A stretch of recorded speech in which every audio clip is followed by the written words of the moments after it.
cloudy. A chance of showers and thunderstorms. Lows in the mid-70s. I'm glad I kept. Wait, is it still recording? Is it still recording? Yeah, we're still recording. Alright.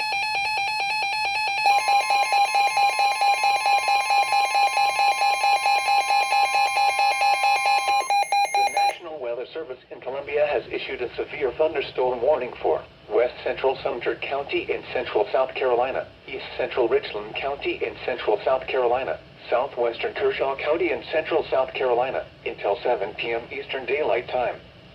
At 6:17 p.m. Eastern Daylight Time, a severe thunderstorm was located near Lugoff, or 9 miles southwest of Camden, moving south at 10 miles per hour.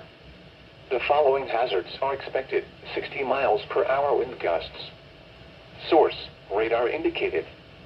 The following impacts are expected. Expect damage to trees and power lines. Locations impacted include Columbia, Lugoff, Boykin, Fort Jackson McCready Training Center, and Wateree River Correctional Institution. This includes Interstate 20 in South Carolina between mile markers 86 and 93.